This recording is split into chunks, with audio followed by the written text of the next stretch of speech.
بسم اللہ الرحمن الرحیم۔ السلام علیکم، ہمارے چینل میں خوش آمدید۔ زندگی کے دن جیسے تیسے گزر رہے تھے۔ میں انٹر کے بعد فارغ تھا۔ کوئی بھی مجھے نوکری نہیں دے رہا تھا۔ جہاں بھی میں نوکری کرنے جاتا سبھی لوگ کوئی نہ کوئی بہانہ بنا کر مجھے نوکری دینے سے صاف انکار کر دیتے تھے۔ میں ایک متوسط گھرانے سے تعلق رکھتا تھا۔ میرے ابا اکثر بیمار رہتے تھے اور میرے ابا کے سر پر 3 جوان بیٹیوں کا بوجھ تھا، مگر حالات انہیں اس بات کی اجازت نہیں دیتی تھی کہ وہ اپنی تینوں بیٹیوں کی شادی کر سکیں۔ میرے ابا جتنا ہو سکتا تھا کماتے تھے، مگر زیادہ کمانا ان کے بس میں نہیں تھا، کیونکہ ان کی صحت اور طبیعت اس بات کی اجازت بالکل نہیں دیتی تھی۔ میرے ابا اپنی بیٹیوں کی شادی کے لیے دن رات پریشان رہتے تھے، کیونکہ ہم لوگ بہت غریب تھے۔ ہمارے گھر تو کوئی رشتہ بھی نہیں آتا تھا، کیونکہ سبھی لوگ امیر گھر سے بہو لانا چاہتے تھے۔ کوئی بھی غریب کی بیٹی کو اپنے گھر کی بہو نہیں بنانا چاہتا تھا۔ یہی وجہ تھی کہ میری تینوں بہنیں ابھی تک بن بیاہی بیٹھی تھیں، حالانکہ تینوں کی شادی کی عمر ہو چکی تھی۔ میرے ابا چاہتے تھے کہ ان کی تینوں بیٹیوں کی شادی خاندان میں ہی ہو، مگر خاندان سے بھی اب تک میری بہنوں کے لیے کوئی رشتہ نہیں آیا تھا۔ میرے ابا اس بات کو لے کر دن رات پریشان رہتے تھے، کیونکہ خاندان کے سبھی لوگ ہمارے گھر کے حالات سے بخوبی واقف تھے۔ وہ لوگ بہت اچھی طرح سے جانتے تھے کہ ہماری اتنی حیثیت نہیں ہے کہ میرے ابا اپنی بیٹیوں کو بھر بھر کر جہیز دے سکیں، اس لیے کوئی بھی ہمارے گھر میں بہنوں کا رشتہ مانگنے نہیں آتا تھا۔ میری اماں نے تنگ آ کر خاندان میں سب سے خود ہی کہنا شروع کر دیا تھا کہ اب وہ بیٹیوں کے لیے رشتہ ڈھونڈ رہی ہیں، مگر پھر بھی کسی نے کوئی مثبت جواب نہیں دیا۔ سب نے ہی اماں کی بات کو ایک کان سے سن کر دوسرے کان سے نکال دیا۔ ایسا نہیں تھا کہ میری بہنوں میں کچھ خامی تھی یا وہ سکھڑ اور خوبصورت نہیں تھیں۔ میری تینوں بہنیں صورت کے ساتھ سیرت میں بھی بہت اچھی تھیں، مگر پھر بھی ان کے نصیب کے دروازے اب تک نہیں کھل سکے تھے۔ وقت کے ساتھ ساتھ ابا کی طبیعت بہت زیادہ خراب رہنے لگی تھی۔ ابا محنت طلب کام بھی نہیں کر سکتے تھے۔ میرے ابا ایک دفتر میں کلرک تھے اور اسی حساب سے ان کی تنخواہ بھی بہت معمولی تھی، جس سے ہمارا گزارا بہت ہی مشکل سے ہو پاتا تھا۔ مگر میری اماں کیسے بھی کر کے کھینچ تان کے مہینہ گزار رہی تھیں، مگر مہینے کے آخری دن گزارنے بہت ہی مشکل ہو جایا کرتے تھے، کیونکہ مہینے کے آخری دنوں میں ابا کی تنخواہ مکمل طور پر ختم ہو جاتی تھی اور ہمارے پاس خرچ کرنے کے لیے ایک ڈھیلا بھی نہیں بچتا تھا۔ وہ دن کاٹنے ہمارے لیے بہت ہی مشکل ہو جایا کرتے تھے۔ ابا اسی بات پر پریشان رہتے تھے کہ ان کے سر پر 3 جوان بیٹیوں کا بوجھ ہے اور ان کے پاس ان تینوں کی شادی کرنے کے لیے کچھ بھی نہیں ہے۔ جب اماں اور ابا پورے خاندان سے مایوس ہو گئے تھے اور سمجھ گئے کہ خاندان سے کوئی بھی ان کی بیٹیوں کے لیے رشتہ نہیں لے کر آئے گا، تو انہوں نے اماں سے کہا کہ وہ خاندان سے باہر اپنی بیٹیوں کے لیے رشتے تلاش کریں۔ مگر اماں خاندان سے باہر شادی نہیں کرنا چاہتی تھیں۔ وہ چاہتی تھی کہ ان کی تینوں بیٹیاں ان کی آنکھوں کے سامنے رہیں۔ غیر لوگوں کا وہ بھروسہ نہیں کر سکتی تھیں، جب بھی اپنی پوری کوشش کر رہی تھیں کہ میری بہنوں کے رشتے خاندان میں ہی ہو جائیں۔ ابا کی طبیعت اب پہلے سے زیادہ خراب رہنے لگی تھی۔ وہ وقت کے ساتھ ساتھ بہت لاغر اور کمزور ہوتے جا رہے تھے۔ انہیں دن رات بس یہی پریشانی کھائی جا رہی تھی کہ کسی طرح ان کی آنکھوں کے سامنے ان کی تینوں بیٹیوں کی شادی ہو جائے اور تینوں اپنے گھر کی ہو جائیں۔ مگر شاید قسمت کو یہ منظور نہیں تھا۔ ایک رات ابا گھر آئے۔ وہ بہت ہی زیادہ تھکے تھکے سے لگ رہے تھے۔ آتے ہی وہ آرام کرنے کی غرض سے اپنے کمرے میں چلے گئے، ورنہ وہ روز آ کر پہلے ہم سب لوگوں سے باتیں کرتے تھے اور حال چال پوچھتے تھے، مگر آج وہ بہت چپ چپ تھے، تو ہم لوگوں نے بھی ان کو پریشان کرنا مناسب نہ سمجھا۔ اماں کھانے کا پوچھنے گئیں تو ابا نے کھانا کھانے سے صاف انکار کر دیا تھا۔ کسی کو بھی ابا کے اس رویے کی وجہ سمجھ نہیں آ رہی تھی۔ اماں نے کھانا کھانے پر زور دیا تو وہ مزید چڑچڑے ہو گئے اور سخت لہجے میں صاف انکار کر دیا۔ اماں کے لیے ابا کا یہ لہجہ نیا تھا، کیونکہ اس سے پہلے ابا نے کبھی بھی اماں سے ایسے بات نہیں کی تھی۔ اماں نے بھی سوچا کہ شاید ابا کی طبیعت زیادہ خراب ہے، تو انہیں آرام کرنے دیا۔ ابا اس رات جلدی سو گئے تھے۔ صبح اماں نے ابا کو کام پر جانے کے لیے جگایا، مگر ابا اپنی جگہ سے نہیں ہلے، ورنہ ابا روز اماں سے بھی پہلے اٹھ جایا کرتے تھے، مگر آج تو فجر کی نماز پڑھنے بھی نہیں اٹھے تھے۔ اماں انہیں کافی دیر تک جگاتی رہیں، مگر جب ابا نے کوئی جواب نہیں دیا اور اپنی جگہ سے نہیں ہلے تو اماں کو پریشانی نے گھیر لیا۔ اماں نے پریشان ہو کر ابا کو آوازیں دیں، مگر ابا تو ہم سب کو چھوڑ کر جا چکے تھے۔ وہ دن ہمارے لیے قیامت کا دن تھا۔ ہم لوگوں کو یقین نہیں آ رہا تھا کہ ابا یوں اچانک ہمیں چھوڑ کر چلے گئے ہیں۔ میری اماں اور بہنوں کا رو رو کر برا حال ہو چکا تھا۔ گھر کی تمام ذمہ داری یکدم ہی میرے کندھوں پر آ گئی تھی۔ میں ابھی اپنے انٹر کے امتحان دے کر فارغ ہوا تھا جب ہم پر یہ قیامت ٹوٹ پڑی تھی۔ اب گھر کو چلانا میرے ہی ذمے تھا، مگر مجھے اس سب کا کوئی اندازہ نہیں تھا، کیونکہ میں ابھی تعلیم حاصل کر ہی رہا تھا اور میرے پاس تو کوئی ہنر بھی نہیں تھا۔ ابا تو ہمیں چھوڑ کر جا چکے تھے، مگر اب گھر کی گاڑی ہم لوگوں کو ہی جیسے تیسے کر کے چلانی تھی، اس کے سوا اور کوئی چارہ بھی نہیں تھا۔ اماں نے مجھے مشورہ دیا کہ اس جگہ جہاں ابا کام کرتے تھے وہیں جا کر مجھے ابا کی جگہ نوکری کرنی چاہیے۔ مجھے اماں کا یہ مشورہ معقول لگا۔ میں اگلے ہی دن اس جگہ پہنچ گیا جہاں ابا کام کیا کرتے تھے، مگر وہاں جا کر مجھے پتہ چلا کہ ان لوگوں نے ابا کو ان کے انتقال سے ایک رات پہلے سے کام سے نکال دیا تھا، کیونکہ ابا بہت کمزور اور لاغر ہو چکے تھے اور اب ان سے کوئی بھی کام ٹھیک سے نہیں ہوتا تھا۔ ان لوگوں نے ابا کو کام سے نکال کر ان کی جگہ کوئی دوسرا بندہ رکھ لیا تھا۔ مجھے وہاں کھڑے کھڑے ہی سمجھ آ گیا تھا کہ ابا یوں اچانک ہم سب کو چھوڑ کر کیوں چلے گئے ہیں، کیونکہ ابا کی نوکری چلی گئی تھی اور اسی صدمے نے ان کی جان لے لی تھی۔ کیونکہ ابا بہت اچھی طرح جانتے تھے کہ وہ پورے گھر کے اکیلے کمانے والے ہیں اور پورا گھر ہی ان کی کمائی پر چل رہا تھا۔ ابا یہی صدمہ برداشت نہ کر سکے اور ہم سب کو اس ظالم دنیا کے رحم و کرم پر چھوڑ کر چلے گئے۔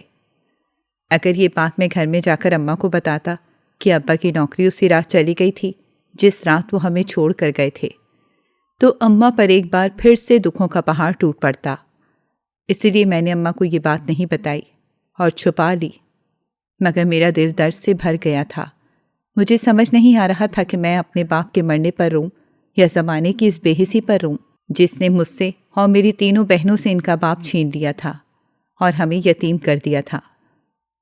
میں اس دن پورے راستے روتا ہوا گھر آیا تھا۔ ہمارے گھر سے لے کر ابا کے دفتر کا راستہ 1 گھنٹے کا تھا اور میں نے اس دن وہ راستہ 3 گھنٹوں میں طے کیا تھا، کیونکہ میں گھر جانا ہی نہیں چاہتا تھا۔ گھر پر اماں میرے انتظار میں بیٹھی تھیں۔ میں گھر جا کر انہیں کس منہ سے بتاتا کہ ابا کی اسی نوکری نے ان کی جان لے لی تھی جس نوکری سے وہ ہمیں پال رہے تھے۔ میں جب گھر پہنچا تو اماں میرے ہی انتظار میں بیٹھی ہوئی تھیں۔ مجھے یوں تھکا اور پریشان حال دیکھ کر وہ گھبرا کر میرے پاس آ گئیں۔ میری آنکھیں رو رو کر سوج چکی تھیں اور میرا چہرہ سوجا ہوا تھا۔ میری یہ حالت دیکھ کر اماں بے حد پریشان ہو گئیں اور مجھ سے پوچھنے لگیں کہ کیا ہوا ہے، مگر میں انہیں کیسے بتاتا کہ کس وجہ سے ابا ہمیں چھوڑ کر چلے گئے تھے۔ میں خاموشی سے اماں کی گود میں سر رکھ کر لیٹ گیا۔ اماں سمجھ گئی تھیں کہ نوکری مجھے نہیں ملی ہے، مگر پھر بھی وہ ماں تھی، میرے لیے مسلسل پریشان ہو رہی تھی۔ میں نے ان کو بتایا کہ ان لوگوں نے کسی اور کو نوکری پر رکھ لیا۔ یہ بات سن کر اماں حیران ہو گئیں، مجھ سے کہنے لگیں کہ دیکھا دنیا کا دستور، ابھی تمہارے ابا کو گئے 10 دن ہوئے ہیں اور ان کی جگہ جلدی سے کسی اور نے لے لی ہے۔ اماں کی یہ بات سن کر میری آنکھوں سے آنسو ایک بار پھر سے بہنے لگے اور سوچنے لگا کہ ابا کی جگہ تو ان کی زندگی میں ہی کسی اور نے لے لی تھی اور اسی صدمے نے ابا کی جان لے لی۔ مگر میں یہ بات اماں سے کہہ نہیں سکتا تھا اور اماں سمجھ رہی تھی کہ میں اس لیے پریشان ہوں مجھے یہ نوکری نہیں ملی ہے۔ مجھے ایسا لگ رہا تھا کہ ابا کے جانے کا غم ایک بار پھر سے تازہ ہو گیا ہے۔ میں اس دن خوب رویا۔ میں اس دن خود کو بہت ہارا ہوا محسوس کر رہا تھا۔ مجھے لگ رہا تھا کہ یہ سب میری وجہ سے ہوا ہے۔ میں ابا کو کہتا تھا کہ میں بھی کوئی نوکری کر لیتا ہوں، مگر ابا مجھے صاف انکار کر دیتے تھے اور مجھ سے کہتے تھے کہ میں بس اپنی توجہ پڑھائی پر ہی مرکوز رکھوں۔ وہ مجھے پڑھا لکھا کر ایک بہت بڑا آدمی بنانا چاہتے تھے۔ اسی وجہ سے میں نے انٹر کے امتحانات میں اول پوزیشن حاصل کی تھی، مگر شاید اب ابا کا یہ خواب پورا کرنا میرے بس سے باہر تھا، کیونکہ اب مجھے اپنے گھر کے لیے کمانا تھا، کیونکہ اب ابا کے بعد گھر میں کمانے والا کوئی نہیں رہا تھا۔ اماں اور بہنیں سلائی مشین لے کر بیٹھ گئی تھیں، مگر اس سے بھی گھر کا گزارا ہونا ممکن نہیں تھا۔ بڑا آدمی بننے کا خواب میں نے اپنی آنکھوں سے نوچ پھینکا تھا، وہ خواب جو ابا نے میرے لیے دیکھا تھا۔ اب اس کی تعبیر کسی بھی صورت ممکن نہیں تھی۔ میں نے اپنی پڑھائی چھوڑ دی تھی، میں نوکری ڈھونڈنے کے لیے نکل کھڑا ہوا تھا، مگر نوکری ملنا اتنا آسان بھی نہیں ہے، یہ بات مجھے اب سمجھ آ رہی تھی۔ اور میں ویسے بھی انٹر پاس تھا، میرے پاس نہ کوئی ڈگری تھی اور نہ ہی کوئی ہنر تھا، اس لیے مجھے کہیں بھی نوکری نہیں مل پا رہی تھی۔ میں ہر طرف سے مایوس ہوتا جا رہا تھا اور گھر کے حالات مزید خراب ہوتے جا رہے تھے۔ اس صورتحال نے ہمیں صحیح معنوں میں پریشان کر دیا تھا۔ سارے رشتہ داروں نے ہم سے قطع تعلق کر لیا تھا۔ پہلے ہی رشتہ دار ہماری غریبی کی وجہ سے ہم لوگوں سے ملنا پسند نہیں کرتے تھے، اور اب تو ابا کے جانے کے بعد مزید لوگوں نے ہم سے ملنا جلنا ختم کر دیا تھا، کیونکہ سب کو ڈر تھا کہ ہمارے گھر کا اکلوتا کمانے والا چلا گیا ہے، کہیں ہم ان لوگوں سے کچھ مانگ نہ لیں۔ حالانکہ پوری زندگی اماں نے جو تھا اسی میں گزارا کیا تھا، اور اب بھی ہمیں ایسے ہی گزارا کرنا تھا۔ مگر لوگ یہ بات کہاں سمجھتے ہیں، بس سب لوگ ہم سے اپنی جان بچانے میں لگے ہوئے تھے۔ حالانکہ اماں ابا کے سگے بہن بھائی تک ہم لوگوں کو منہ نہیں لگا رہے تھے۔ خاندان میں کوئی تقریب ہوتی تو ہم لوگوں کو سرے سے ہی نظر انداز کر دیا جاتا، اور اماں اپنی 3 جوان بیٹیوں کو لے کر گھر میں بیٹھی رہتی تھیں۔ ان سب حالات نے ہمیں توڑ کر رکھ دیا تھا۔ اوپر سے مجھے کہیں بھی نوکری نہیں مل رہی تھی۔ اماں اور بہنیں گھر میں سلائی کا کام کر رہی تھیں، جس کی وجہ سے ہمارا گھر چل رہا تھا، مگر سلائی کرنے میں اتنی گزر بسر نہیں ہو پا رہی تھی۔ ہمیں ایک وقت کھانا کھا کر دوسرے وقت میں بھوکا رہنا پڑتا تھا۔ میں نوکری کرنے کے لیے کچھ جگہ خوار ہو رہا تھا۔ ایک جگہ میری نوکری کی بات بن گئی تھی۔ میں اس دن بہت خوش تھا اور اگلے دن نوکری پر جانے کے لیے تیار ہو رہا تھا، مگر جب میں اس جگہ پہنچا تو ان لوگوں نے میری جگہ کسی اور کو رکھ لیا تھا۔ مجھے ان لوگوں کی اس حرکت پر بہت غصہ آیا، مگر وہ لوگ مجھ سے کہہ رہے تھے کہ ان سے غلطی ہو گئی تھی، وہ لوگ پہلے ہی اس نوکری کے لیے کسی اور کو رکھ چکے تھے۔ میں سمجھ گیا تھا کہ قسمت میرے ساتھ بالکل نہیں دے رہی تھی۔ اب تو مجھے گھر میں کھانا کھاتے ہوئے شرم محسوس ہو رہی تھی۔ میری اماں اور بہنیں دن رات سلائی مشین پر بیٹھی کما رہی تھیں، اور میں گھر میں مفت کی روٹیاں توڑ رہا تھا۔ حالانکہ ہونا تو یہ چاہیے تھا کہ وہ لوگ آرام کرتی اور میں ان کے لیے کماتا، مگر یہاں تو سبھی کچھ الٹا ہو رہا تھا۔ جس جگہ بھی نوکری ملی تھوڑی بہت امید ہوتی، وہ امید بھی ٹوٹتی جا رہی تھی۔ مجھے ہر جگہ سے انکار سننے کو مل رہا تھا، کوئی بھی مجھے نوکری دینے کے لیے تیار نہیں تھا۔ مجھے ان حالات میں ابا کی بہت یاد آ رہی تھی کہ وہ کس طرح اتنا بڑا بوجھ اپنے سر پر لیے چل رہے تھے۔ میں سمجھ چکا تھا کہ گھر کی ذمہ داری اٹھانا اتنا آسان کام ہرگز نہیں ہے جتنا میں نے سمجھ لیا تھا۔ مجھے ہر جگہ سے ٹھوکر ہی مل رہی تھی۔ اگر آج ابا زندہ ہوتے اور مجھے اس حال میں دیکھتے تو شاید ان کا کلیجہ کٹ جاتا، کیونکہ ابا نے مجھے بہت ناز و نعم میں پالا تھا۔ میری ہر خواہش ابا میرے کہنے سے پہلے ہی پوری کر دیا کرتے تھے۔ میں اپنی 3 بہنوں سے چھوٹا تھا اور بہت ہی منتوں اور مرادوں کے بعد پیدا ہوا تھا۔ جب ہی ابا اور اماں مجھ سے اس قدر پیار کرتے تھے۔ پیار تو وہ میری 3 بہنوں سے بھی بہت زیادہ کرتے تھے، مگر میں ان کا اکلوتا بیٹا تھا۔ جب ہی انہیں مجھ سے بہت زیادہ پیار تھا، میرے بغیر وہ رات کو کھانا نہیں کھاتے تھے۔ آج جب میں ابا کی خود سے اتنی محبت کو یاد کرتا ہوں تو میری آنکھیں بھیگ جاتی ہیں۔ ابا کی زندگی میں نے بہت کوشش کی کہ میں بھی کوئی چھوٹی موٹی نوکری کر کے ابا کا ہاتھ بٹاؤں، مگر ابا مجھے صاف منع کر دیا کرتے تھے کہ مجھے نوکری کرنے کی کوئی ضرورت نہیں ہے، میں بس اپنی پڑھائی پر توجہ دوں۔ وہ اکثر مجھ سے کہتے تھے کہ ان کا یہ بہت بڑا خواب ہے کہ میں پڑھ لکھ کر کسی اونچے مقام پر پہنچوں۔ جب ہی وہ میرے لیے اتنی محنت کر رہے تھے، میں جب ابا کے منہ سے یہ سب سنتا تو مزید دل لگا کر پڑھا کرتا تھا، کیونکہ میں بھی اپنے ابا سے بہت زیادہ پیار کرتا تھا اور انہیں ہر حال میں خوش دیکھنا چاہتا تھا۔ مگر میں نہیں جانتا تھا کہ زندگی ابا کو اتنی مہلت ہرگز نہیں دے گی کہ وہ مجھے زندگی میں کسی اعلیٰ مقام پر دیکھ سکیں۔ ابا اپنے دل میں 2 حسرتیں لیے اس دنیا سے چلے گئے تھے۔ ایک تو وہ مجھے کسی بہت اونچے مقام پر دیکھنا چاہتے تھے، اور دوسرا وہ اپنی 3 بیٹیوں کی شادی کر کے انہیں ان کے گھر کا کرنا چاہتے تھے۔ یہ دونوں ہی حسرتیں ابا کی زندگی میں پوری نہیں ہو سکیں، اور ابا جی حسرتیں اپنے دل میں لیے اس دنیا سے چلے گئے۔ اب مجھے ہی ابا کی ان حسرتوں کو پورا کرنا تھا۔ میں نہیں جانتا تھا کہ میں اپنی زندگی میں کچھ کر سکوں گا یا نہیں، مگر میں اتنا ضرور جانتا تھا کہ میں اپنی 3 بہنوں کی شادی ضرور کروں گا۔ میں اس وقت اپنے لیے نہیں بلکہ اپنی 3 بہنوں کے لیے کمانا چاہتا تھا۔ اب میری زندگی کا مقصد بس یہی تھا کہ کسی بھی طرح اپنی 3 بہنوں کی اچھے گھرانوں میں شادی کر کے انہیں ان کے گھر کا کر دوں، تبھی شاید میرے ابا کی روح کو بھی قرار مل سکے گا۔ مگر حالات اتنے برے چل رہے تھے کہ یہ سب کچھ ہوتا ہوا ممکن نظر نہیں آ رہا تھا۔ میری بہنیں اور اماں ہی سلائی کر کے گھر کا خرچ اٹھا رہی تھیں اور میں جگہ جگہ نوکری کے لیے خوار ہوتا پھر رہا تھا۔ اب تو میں ہر طرف سے مایوس ہونے لگا تھا۔ کہیں سے بھی کوئی امید کی کرن دکھائی نہیں دے رہی تھی۔ ہر جگہ ہی اندھیرا چھایا ہوا تھا۔ میں نے کئی جگہ نوکری کے لیے کہہ رکھا تھا اور ساتھ ہی اپنے دوستوں سے بھی کہہ رکھا تھا کہ کہیں بھی کوئی نوکری ملے وہ لوگ مجھے ضرور بتائیں۔ میں کوئی بھی نوکری کرنے کے لیے تیار تھا۔ مجھے اس بات سے کوئی غرض نہیں تھا کہ نوکری چھوٹی ہے یا بڑی، مجھے تو بس نوکری کرنی تھی، کیونکہ ان حالات نے مجھے بہت پریشان کر دیا تھا اور اب میں ان حالات سے پیچھا چھڑانا چاہتا تھا۔ گھر میں رہ رہ کر میری دماغی حالت بھی ابتر ہوتی جا رہی تھی۔ ایک دن میرے پاس دوست کا فون آیا۔ وہ ایک موبائل کی دکان پر کام کیا کرتا تھا۔ جیسے ہی اس کا فون آیا، میں نے پہلی ہی گھنٹی میں اس کا فون اٹھا لیا تھا، کیونکہ میں اسے کئی بار کہہ چکا تھا کہ جیسے ہی کوئی نوکری ملے وہ مجھے ضرور بتائے۔ مجھے لگا کہ شاید یہی بتانے کے لیے اس نے مجھے فون کیا ہوگا۔ حال احوال پوچھنے کے بعد اس نے مجھے بتایا کہ جس جگہ وہ کام کرتا ہے اسی مارکیٹ میں ایک دکاندار کو اپنی دکان کے لیے کسی لڑکے کی ضرورت ہے جو موبائل ٹھیک کرنا چاہتا ہو اور موبائل ٹھیک کرنا بہت اچھے سے جانتا تھا۔ میں نے فوراً ہی نوکری کرنے کے لیے حامی بھر لی اور اگلے دن ہی اس جگہ جا پہنچا جس جگہ کا پتہ میرے دوست نے مجھے دیا تھا۔ وہاں پہنچ کر میں نے دکان کے مالک کے بارے میں پوچھا اور دکان کا مالک مجھے سامنے ہی بیٹھا نظر آ گیا۔ اس نے مجھ سے چند سوال کیے اور کام پر رکھ لیا۔ اس دن حقیقی معنوں میں مجھے بہت خوشی ہوئی، کیونکہ پہلی بار مجھے کوئی نوکری ملی تھی۔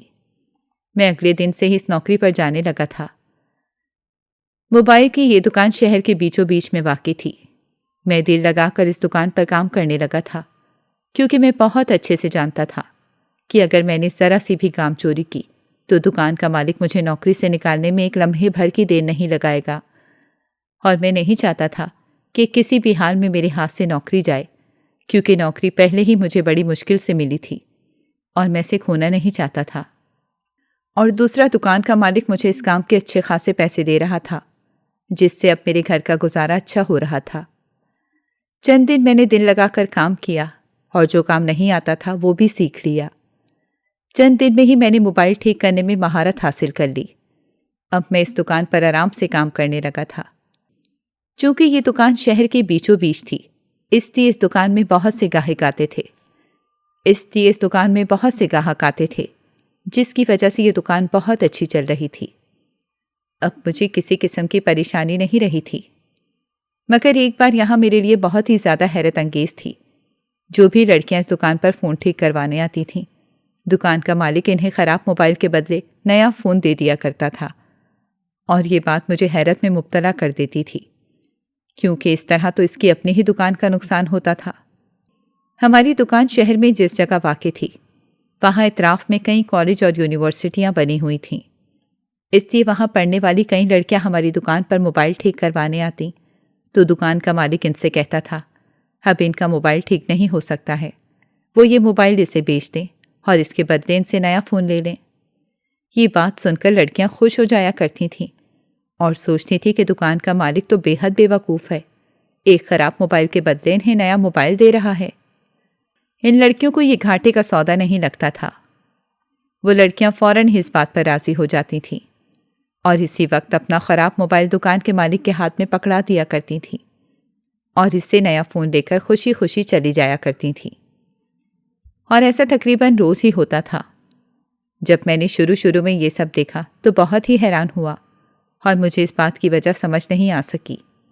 میں نے ایک دو بار دکان کے مالک سے بات کرنے کی کوشش کی، مگر اس نے میری بات پر کوئی دھیان نہیں دیا، اور اسی طرح لڑکیوں سے ان کے پرانے موبائل فون لے کر انہیں نیا موبائل دیتا رہا، اور لڑکیاں تو بہت ہی خوشی سے یہ نیا موبائل گھر لے جاتی تھیں، مگر دکان کا مالک بس لڑکیوں کو ہی نیا موبائل دیا کرتا تھا، مرد گاہک کو ان کا موبائل ہی ٹھیک کر کے دے دیا کرتا تھا۔ اس نے کبھی بھی مرد گاہک کو یہ پیشکش نہیں کی تھی کہ وہ اپنا پرانا موبائل اسے دے دیں اور اس سے نیا موبائل لے لیں۔ یہ پیشکش وہ صرف لڑکیوں کو ہی کرتا تھا، اور یہ بات مجھے بالکل بھی سمجھ نہیں آتی تھی، وہ ایسا کیوں کرتا ہے؟ اگر وہ پرانے موبائل کا کاروبار کرتا تھا تو وہ مردوں سے بھی ان کے پرانے موبائل کیوں نہیں لیتا ہے؟ بس یہی بات مجھے پریشان رکھتی تھی، مگر دکان کا مالک مجھے اس بارے میں کچھ نہیں بتاتا تھا۔ ایک دو بار میں نے اس سے پوچھنے کی کوشش کی، مگر جب اس نے میری بات پر کوئی دھیان نہیں دیا تو پھر میں بھی چپ کر گیا اور زیادہ پوچھنا مناسب نہیں سمجھا، کیونکہ پہلے ہی بہت مشکل سے یہ نوکری مجھے ملی تھی اور اب میں اسے کھونا بالکل بھی نہیں چاہتا تھا۔ اسی لیے میں اپنی زبان بند کی اپنے کام میں مصروف رہا، کیونکہ دکان کے مالک نے وعدہ کیا تھا کہ اگر میں اچھا کام کرتا رہا تو وہ میری تنخواہ مزید بڑھا دے گا۔ ایک دن ایک لڑکی دکان پر آئی۔ وہ اپنا موبائل ٹھیک کروانے آئی تھی۔ دکان کے مالک نے اس سے کہا کہ وہ یہ موبائل یہیں چھوڑ جائے اور کل آ کر لے جائے، کیونکہ ابھی یہ ٹھیک ہونا ممکن نہیں ہے۔ وہ لڑکی اپنا موبائل چھوڑ کر چلی گئی۔ میں نے دکان کے مالک سے کہا کہ آپ نے اس لڑکی کا موبائل یہیں رکھ لیا ہے، اس کا مطلب ہے کہ آپ کل اس لڑکی کو نیا موبائل دیں گے۔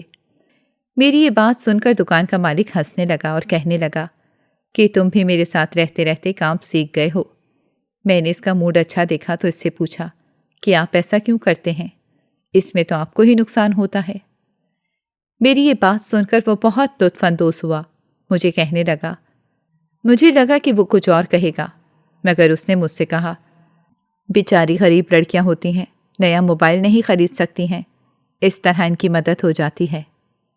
مجھے اس کی بات سن کر حیرت ہوئی کہ ان لڑکیوں کی مدد کرنے کے چکر میں دکان کا مالک اپنی دکان کا نقصان کیوں کر رہا ہے؟ مگر یہ بات بھی سچ تھی کہ میں کبھی بھی دکان کو خسارے میں جاتے ہوئے نہیں دیکھا تھا، بلکہ دن بدن دکان کی کمائی مزید بڑھتی ہی جا رہی تھی۔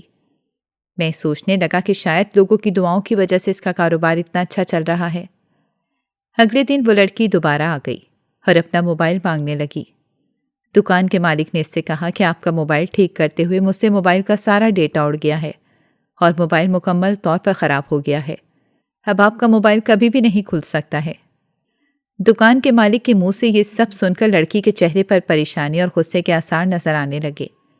اس نے غصے سے دکان کے مالک سے کہا کہ آپ نے کیا کیا؟ میرا موبائل ہی خراب کر دیا اور سارا ڈیٹا بھی اڑا دیا۔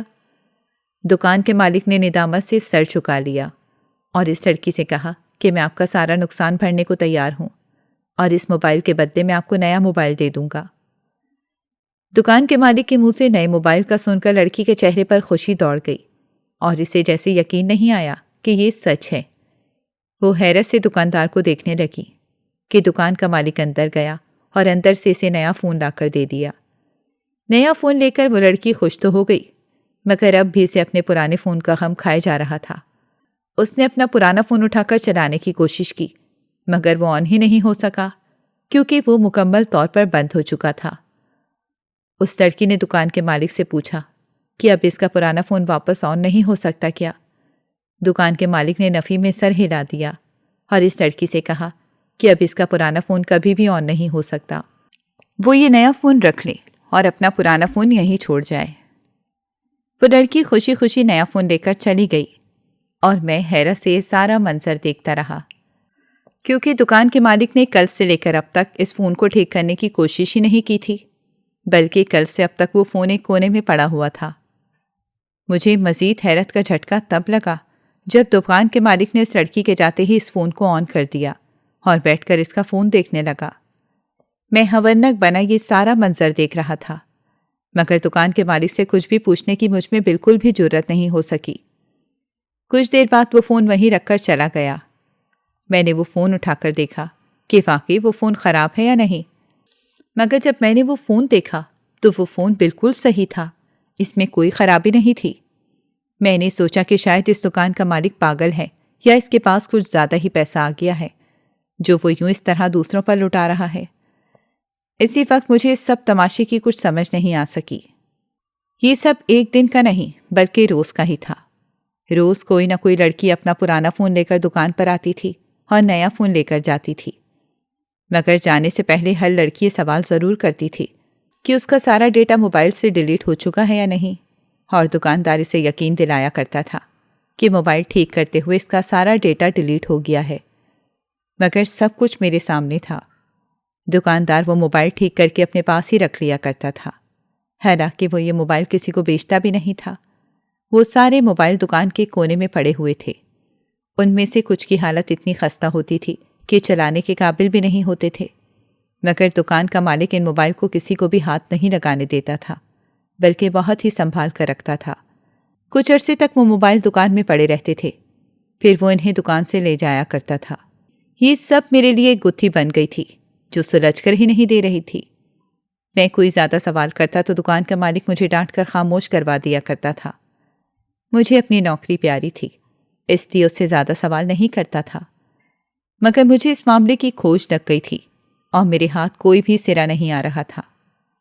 میرا موبائل بھی بہت خراب ہو رہا تھا اور اب آن کرتے ہوئے بار بار بند ہو رہا تھا۔ میں بھی چاہتا تھا کہ دکان کا مالک میرے خراب موبائل کے بدلے مجھے نیا فون دے دے، مگر لڑکوں کو نیا فون نہیں دیتا تھا۔ بہت سوچ بچار کے بعد میں نے فیصلہ کیا کہ میں اپنا خراب فون اپنی بہن کو دے کر بھیجوں گا تو دکاندار فوراً اسے خراب فون کے بدلے نیا فون دے دے گا۔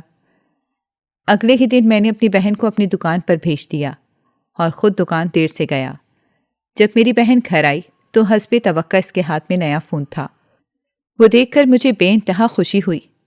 میری بہن فون لے آئی تو کہنے لگی کہ کچھ حق اس کا بھی اس فون پر بنتا ہے، اسی لیے وہ کچھ دن تک یہ فون استعمال کرے گی۔ ہمارے گھر میں یہی اکلوتا فون تھا جو میری بہنیں بھی استعمال کرتی تھیں، اسی لیے میں نے اس فون کو اپنی بہن کو رکھنے کی اجازت دے دی۔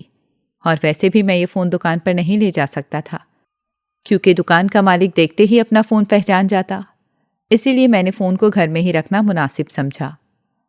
اب اس بات کو 2 دن ہی گزرے تھے کہ میں دیر سے گھر واپس گیا تو میری بہن روتے ہوئے آئی، میرے منہ پر تھپڑ مار دیا۔